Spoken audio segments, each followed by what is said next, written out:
안녕하세요. 뉴스반장입니다. 네, OBS 최한성입니다. 예, 오늘은 질문은 아니고요. 그냥 신상 발언 좀. 죄송합니다만 여기는 신상 발언하기에는 적합한 자리는 아니라서 저희 지금 Q&A 시간이지 않습니까? 그럼 비보도 전제로 나중에 따로 하시는 거 어떨까 제안 드립니다. 다른 기자분한테도 여쭤보겠습니다. 신상 발언을 들어도 될까요? 예, 이제 여기 업무하는 것과 관계가 있어서요. 그래서 양해를 네, 구하고 이거는 제가 지금 대통령실 제가 대변인이지 않습니까? 대통령실의 업무에 관해서 제가 대신해서 여쭤보고 브리핑하는 자리지 않습니까? 네, 죄송합니다. 여기 국회가 아닙니다. 국회에서 상임위에서 신상 발언하는 것과는 좀 다르다고 생각을 해서요. 근데 대변인님, 대변님이 전에 잘못된 사실을 이제 말씀을 하셔서 제가 사이버 폭력을 지금 당하고 있습니다. 그래서 그런 부분들이 지금 기자들하고도 관계가 있기 때문에 저는 회사에서도 이제 인사 조치를 당해서 사실 오늘 마지막으로 질문을 드리는 겁니다. 그래서 양해를 구하고 일단 제가 말씀을... 하나만 정정하겠습니다. 제가 잘못 발언한 적 없습니다. 지금 다행히도 모두가 공개 발언으로 녹화가 되어 있는데요. 비공개 일정에 대해서 여쭤보셨습니다. 네. 예, 그 일정에 대해서 제가 네, 근데 비공개 일정은 비공개이기 때문에 공개적으로 여쭤보시는 게 안 됩니다. 비공개입니다. 아예 엠바고가 아닙니다. 성격이 다릅니다. 그러니까 엠바고는 일정한 시간과 공간에 대해서 요걸 지켜주세요라고 기자들과 약속하는 거면 비공개는 말하자면 대통령께서 아무에게도 알리지 않고 하는 비공개 일정인데 비공개 일정임을 알고서도 물어보셨다고 제가 말씀을 드린 겁니다. 비공개 일정이라고. 해당 일정은 바로 전날 미디어오늘에 보도가 됐었고요. 미디어오늘도 출입사입니다. 그렇다면은 출입사가 대통령실에서 비공개 일정이라 그 이후도 이전으로도 공개한 적이 없습니다. 비공개 일정입니다. 그렇다면은 출입사가 어떤 징계를 받거나 제가 잘못했다면은 그 부분에 대해서 당연히 징계를 좀 받아야 되지 않았을까요? 저는 그 부분에 대해서 정권이요. 제가 그런 문제 때문에 사이버 폭력도 당했고, 또 여러 가지로 지금 인사적으로도 회사에서 불이익을 지금 당하고 있는 상황인데 그런 상황들이 계속해서 반복되고 있고 지금 여기에 계신 기자분들도 노출이 되기 때문에 저는 그런 부분들 만약에 그걸 살펴보시고 오류가 있었다면은 정정을 해 주십사고 요청을 드리려고 말씀을 드린 겁니다. 근데 제가 잘못했다고 하시면은 제가 어떻게 반응을 해야 될지도 모르겠는데 어쨌든 말씀하세요. 네. 어차피 다 지금 말씀하신 거니까요. 네. 그래서 그 당시에 제가 궁금했던 거는 현 정부의 언론관이 궁금해서 사실은 질문을 드리려고 했었고 대통령님은 너무나도 스스럼 없이. 그럼 여기까지 죄송하지만 제가 조금 원활한 브리핑룸 운영을 위해서 제가 조금 말씀을 더 드리겠습니다. 다 들은 것 같고요. 제가 다시 말씀드립니다. 그거는 엠바고가 아니라 엠바고를 어기는 건 시간과 장소에 대해서 이때까지는 공개하지 말아 주십시오라는 한시적 제한 요청과 언론과 그리고 발신자 간의 약속의 엠바고입니다. 비공개는 아예 공개되지 않는 대통령의 일정입니다. 그건 엠바고와 완전 성격이 달라요. 다르기 때문에 저는 대통령실 대변인으로서 비공개 일정에 대해서는 전혀 언급해서는 안 됩니다. 그걸 말씀드리는 거고 두 번째는 지금 언론관이라고 말씀하셨는데 상호 공개되는 이 브리핑 장소에서 저 역시도 대변인이 이름과 얼굴 다 노출하고 기자분이 노출하는 거는 이재명 정부 들어서 바뀐 브리핑룸 정책이고요. 이 정책 자체가 서로 보완해 가면서 갈 점은 있겠으나 마찬가지로 기자분들이 노출되는 만큼 저도 역시 100% 노출된 상황이라는 거고 말씀드리고 그거는 비서실장 대통령께서 여기 내려오시는 것도 마찬가지고 수석님도 마찬가지입니다. 그 부분에 대해서 저는 전부 다 공개하고 다른 제가 다른 루트를 통해서 말씀드린 부분이 없기 때문에 대중의 집단 지성으로 인해서 판단을 내려질 거라고 저는 보고 대통령이 기대하는 바도 그거라고 이제 발언 죄송하지만 제가 조금 이제 많이 충분히 하시지 않았을까 싶습니다. 아니요, 이제 더 이상 오히려 이제 공개 안 했으면 좋겠는데, 그냥 개인적인 신상 발언이시고 제가 충분히 들었다고 생각합니다. 개인적 신상 발언을 하는 자리가 브리핑장이 아니고 이건 이렇게 말씀드리지만 저는 대통령실 대변인입니다. 근데 충분히 저는 들었다고 생각을 합니다. 그 과정에서 많은 피해가 발생했기 때문에 저는 말씀을 드리는 거고요. 예, 그 부분들에 대해서 저도 기자 혹시 여기는 간사제도라는 게 왜 있습니까? 그런 이야기들을 간사님을 통해서 정식적인 루트를 통해서 전달하고 다양한 민원 과정을 거치는데 저는 지금 충분히 들었다고 생각을 하는데 그 이후는 이건 공공의 시간 아닙니까? 대통령 지금 다른 일정 제가 두고 내려와서 공적인 대통령실에 여러 입장을 밝히는 자리인데 이제 그만하셨으면 좋겠습니다. 좀 그만하셨으면 좋겠습니다. 공공의 시간이기도 하지만 기자도 비밀입니다. 대변인님. 그래서 지금 정말 많은 시간을 지금 여기 계신 기자 어떤 기자님보다 많은 시간을 제가 드리고 있습니다. 그리고 매번 그랬습니다. 언제나 질문 기회를 안 드린 적 없었습니다. 오늘도 마찬가지지만 네 Q&A 시간입니다. 네. 잠깐 끝나고요. 예, 좀 말씀 좀 드릴 수 있을까요, 그러면요? 아니 그거 이제 공식적으로 간사한테 전달해 주시면 제가 전달 받겠습니다. 네. 혹시 다른 질문 있으실까요? 여지껏 어떻게 기자 생활을 해왔길래 이런 민망한 추태까지 보일 수 있었는지 참담한 심정인데요. 결국 또 기레기가 기레기하고야 말았습니다. 대통령실 브리핑룸에서 벌어진 OBS 최한성 기자의 행동은 기자로서의 자격은 물론이고 인간적인 기본 예의마저 의심케 하는 수준이었는데요. 사건의 발단은 이렇습니다. 대통령실 대변인이 브리핑을 진행하던 도중 OBS 최한성 기자가 마이크를 받자마자 자신의 신상 발언을 하겠다며 일방적인 항의성 발언을 쏟아낸 건데요. 질문도 아니었고 취재도 아니었습니다. 그냥 본인의 불만을 떠들어댄 일탈이었는데요. 대변인이 침착하게 질문을 하시라고 수차례 안내했지만 그는 오히려 언성을 높이며 고압적인 태도로 맞섰습니다. 현장에 있던 다른 기자들조차 당황해 침묵했고 결국 브리핑 자체가 중단되는 사태로까지 이어졌는데요. 이게 지금 정상적인 기자의 태도입니까? 국민 세금으로 운영되는 공적 브리핑룸을 마치 사적 분풀이 공간으로 착각한 듯한 모습인데요. 이러니 기레기라는 말이 계속 나오는 겁니다. 그래서 대통령실 브리핑룸에 카메라를 설치해야 했던 거고 그 설치가 얼마나 중요한 조치였는지 이번 사태가 정확히 증명해준 셈인 거죠. 사실 OBS 최한성 기자는 이번이 처음이 아닌데요. 과거에도 대변인을 향해 비아냥조의 질문을 던지거나 감정 섞인 언행으로 논란을 일으킨 전력이 있었습니다. 그때마다 기자단 내부에서는 민망하지만 참고 넘기자며 유야무야 덮어왔는데요. 이번 사건의 발달은 더욱 심각합니다. 지난 브리핑에서 비공개해야 할 대통령의 일정을 질문을 빌려 공개함으로써 문제가 촉발됐는데요. 이로 인해 징계를 받게 되자 이번에는 그 분풀이로 기자회견장에서 서슴없이 한 거죠. 이번에도 브리핑 영상은 고스란히 촬영됐고 국민이 직접 그 장면을 보고 판단하게 될 텐데요. 아직도 정권이 바뀐 줄 모르는 모양입니다. 문제는 이런 일이 단순히 한 개인의 일탈로 끝나지 않는다는 건데요. 출입처 제도의 폐해, 기자단의 기득권, 언론 내부의 자기성찰 부재가 맞물린 구조적인 문제입니다. 기자라면, 언론인이라면 질문으로 말해야 하고 진실을 향해 접근해야 하는데요. 최한성 기자는 사실을 묻지 않았고 자신의 감정을 일방적으로 토해냈습니다. 이쯤 되면 기자가 아니라 감정 노동자에 불과한 거 아닌가 싶은데요. 마이크도 없는데 끝까지 자신의 이야기를 쉬지 않고 뱉어낸 기자. 질문도 없이 싸움만 거는 사람이 언론이라는 이름으로 활동한다는 것 자체가 대한민국 언론의 수치입니다. 내란은 아직 끝나지 않았다라는 말들을 많이 합니다. 후보자님 어떻게 여기에 대해서 동의하십니까? 법률적으로는 국회에서 지난번에 비상계엄이 해제된 시기가 사실은 계엄이 종료됐다고 이렇게 판단하고 있지만은 어쨌든 내란에 관여한 분들에 대한 수사가 계속되고 있기 때문에 내란이 종료되었다, 종료되지 않았다 이런 판단은 좀 섣부른 것 같습니다. 네. 예, 저는 이 아직도 상황이 심각하다고 보고 있습니다. 윤석열 정권에서 야당을 상대로 어떤 정치 사냥 수준의 표적 수사를 벌였던 검사들이 지금도 그대로 남아 있습니다. 그리고 내란 당시에 동조했다는 그 의혹을 받는 검사들도 있고 내란 속의 피의자를 석방을 할 때 거기에 동조했다는 검사들이 지금도 남아 있습니다.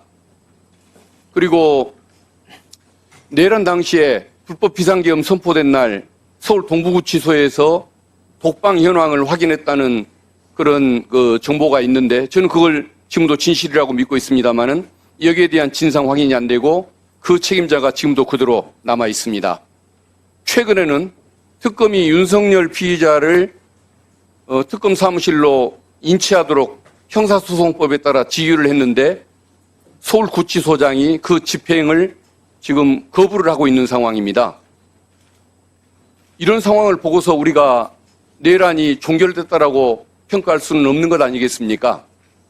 그래서 정말 우리 장관님 임명되시면은 신속하게 문제가 있는 그 직원들에 대한 공직자들에 대한 인사 조치, 징계 조치를 펼쳐 주실 것을 부탁을 드리고 싶습니다. 예, 뭐 관련해서는 개별적인 사건에 있어서 검사들이 어떠한 역할을 했는지는 저희들이 제대로 제가 파악을 하지 못하고 있습니다. 다만 누가 보기에도 구체적인 또 실체적인 사실들이 확인된다고 하면 정해진 절차에 따라서 적절하게 조치하도록 하겠습니다. 알겠습니다. 계속되는 내란 수고의 윤석열의 조사 거부, 이제는 국가를 조롱하는 수준인데요. 법 위에 군림하겠다는 윤석열의 오만한 태도가 도를 넘은 지 오래입니다. 내란 특검이 윤석열에 대해 무려 3번째 강제 구인을 시도했는데요. 특검은 어제 저녁 6시 서울구치소에 윤석열을 오늘 오후 2시까지 서울고검조사실로 인치하라는 명령을 내렸습니다. 서울구치소는 적법한 절차를 이유로 검사나 수사관의 동행을 요청했는데요. 이건 특검이 지휘한 인치를 행정적으로 뭉개려는 꼼수이자 사실상 시간 끌기입니다. 윤석열은 지난 10일 구속 이후 지금까지 특검의 출석 요구를 단 한 번도 응하지 않았는데요. 건강상의 이유를 들며 조사 자체를 거부하고 있습니다.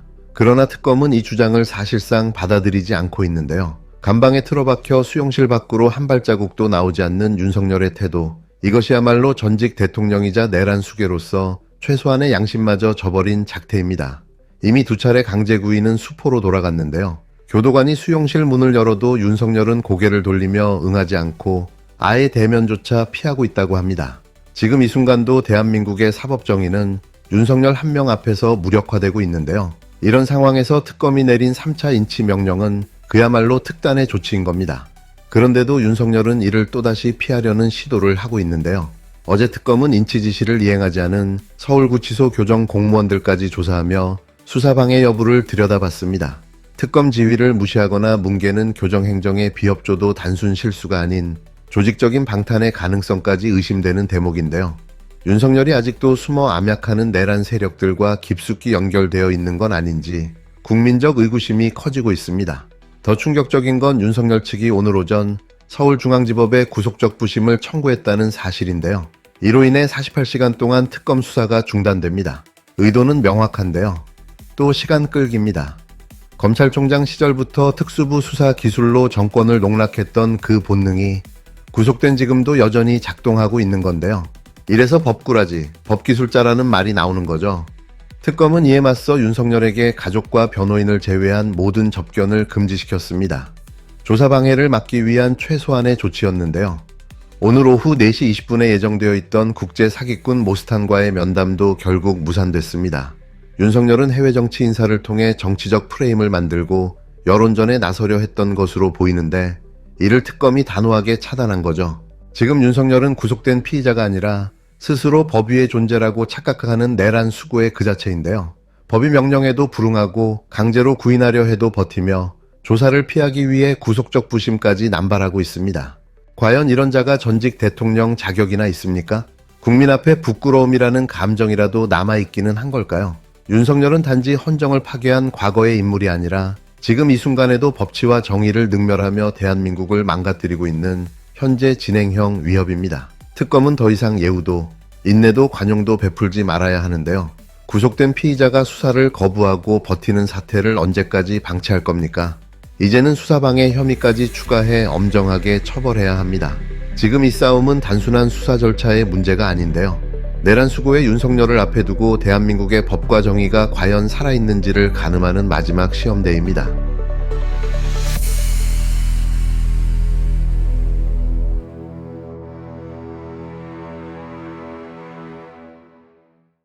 안녕하세요. 오늘 저희가 같이 살펴볼 자료들은요. 최근에 좀 시끄러웠던 2가지 사건입니다. 네. 하나는 대통령실 브리핑에서 있었던 기자하고 대변인 간의 충돌이고요. 다른 하나는 윤석열의 내란 사태 관련 수사, 또 이걸 둘러싼 여러 논란들입니다. 네, 아주 뜨거운 이슈들이죠. 그렇죠. 이 자료들 보면서 사건의 어떤 핵심 내용들, 또 여러 시각들을 좀 정리해 보겠습니다. 자, 그럼 먼저 대통령실 브리핑 상황부터 한번 볼까요? 네, 그러시죠. 자료를 보니까 그 OBS 최한성 기자가 브리핑 중에 질문 대신에 신상 발언을 하겠다 이렇게 나서면서 시작이 돼요. 네. 근데 이제 대변인은 지금 질의응답 시간이니까 대통령실 업무 관련 질문을 해야 한다 이렇게 제지를 한 거고요. 왜 신상 발언을 하려고 했던 건가요? 그러니까 이 기자는 대변인의 예전 발언 때문에 본인이 사이버 폭력 피해를 입고 있고 또 인사상 불이익까지 당하고 있다. 뭐 이런 주장을 하면서 발언 기회를 달라고 한 겁니다. 아하. 특히 그 중심에는 비공개 대통령 일정 관련 질문을 한 것 때문에 좀 갈등이 있었던 것 같아요. 비공개 일정 질문이요? 네. 그러니까 대변인 쪽 입장은 그 일정이 보도 시점만 늦추는 엠바고가 아니라 아예 처음부터 비공개 사안이었다. 이걸 알면서 질문한 것 자체가 문제다. 뭐 이런 식으로 반박을 했다는 내용이 자료에 있습니다. 그랬군요. 근데 이 상황에 대해서 어떤 자료는 굉장히 비판적이더라고요. 네, 그렇죠.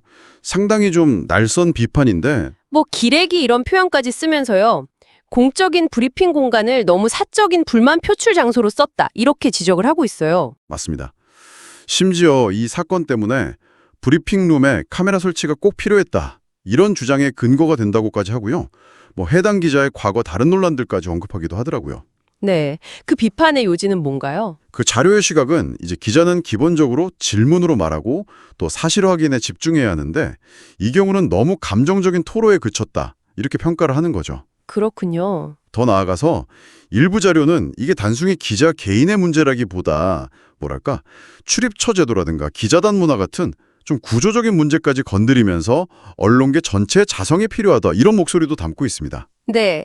언론과 권력 간의 긴장, 또 기자의 역할, 여러 가지를 생각해야 하는 사건이었네요. 자, 그럼 이제 또 다른 종류의 충돌로 넘어가 보죠.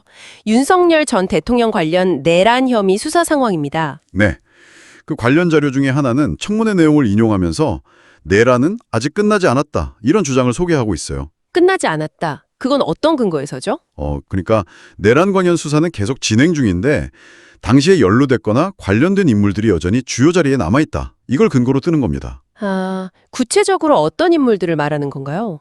예를 들면 그 윤석열 정부 때 야당 상대 표적 수사 의혹이 있던 검사라던가 또 내란에 동조했거나 피의자 석방에 관여했다는 의혹을 받는 검사, 뭐 이런 사람들이요. 그리고 또 비상계엄 선포 당일에 구치소 독방 현황을 확인했던 책임자, 이런 사람들도 여전히 자리를 지키고 있다는 지적도 있고요. 그렇군요. 특히 최근에 그 특검이 윤석열 피해자를 강제로 데려오라고 인실 지휘를 했는데 서울 구치소장이 거부한 일이 있었잖아요. 네, 맞습니다. 그 사례를 들면서 이게 바로 내란 상황이 아직 종결되지 않았다는 걸 보여주는 거다. 뭐 이런 평가가 나온다는 거죠. 그래서 신속한 인사조치나 징계가 필요하다. 이런 주장도 같이 나오는 거고요. 네, 그렇습니다. 그리고 다른 자료들을 보면 이제 윤석열 전 대통령 본인의 수사 거부 상황을 좀 더 자세히 다루고 있어요. 네, 계속 건강상 이유를 들면서 출석 요구에 불응하고 있다고 하죠. 맞아요. 특검이 벌써 3차례나 강제 구인을 시도했는데 뭐 수용실 밖으로 아예 안 나오거나 아니면 대면 자체를 피하면서 조사를 거부하고 있다는 겁니다. 이런 행동에 대해서 자료들의 평가는 어떤가요? 상당히 강하게 비판합니다. 뭐 예를 들면 법 위에 군림하려는 오만한 태도다. 또는 내란 수괴로서 최소한의 양심마저 버린 작태다. 이런 표현까지 등장해요. 굉장히 강한 표현들이네요. 네, 특히 3번째 강제구인 시도에 딱 맞춰서 구속적 부심, 그러니까 구속이 적법한지 다시 판단해달라는 신청을 한 걸 두고는요. 네. 이걸 이제 시간 끌기용 법기술이다. 수사를 방해하려는 의도다. 이렇게 해석하는 시각이 아주 뚜렷하게 나타납니다. 아예 조직적인 수사 방해 의혹까지 제기되나요? 네, 그런 가능성까지 제기하고 있어요. 교정 공무원들이 좀 비협조적인 거 아니냐. 이런 의혹이죠. 그래서 일부 자료는 윤 전 대통령을 그냥 전직 대통령이 아니라 뭐랄까 현재 진행형 위협이다 이렇게까지 규정하기도 합니다. 와, 정말 심각한 상황이군요. 오늘 이렇게 저희가 살펴본 자료들은 언론 윤리와 공적 공간의 문제, 그리고 전직 대통령을 둘러싼 중대한 법적, 정치적 공방, 이 두 가지 큰 축을 보여준 것 같습니다. 네. 한쪽이쪽은 기자 개인과 시스템이 부딪히고 다른 한쪽에서는 사법 절차와 과거 권력이 아주 첨예하게 대립하는 모습이죠. 브리핑룸에서의 어떤 설전, 그리고 구치소 앞에서 벌어지는 수사 거부, 이 극명하게 다른 두 장면들이 참 많은 걸 생각하게 하네요. 그렇죠. 이런 사건들이 진행되는 방식들, 그 과정에서 드러나는 갈등들이 결국 우리 사회의 어떤 제도적인 절차나 신뢰, 그리고 공적인 문제를 해결해 나가는 그 과정 자체에 대해서 어떤 질문을 던지고 있는 건 아닐까요? 이 부분을 한번 여러분 각자 생각해 보시면 좋겠습니다.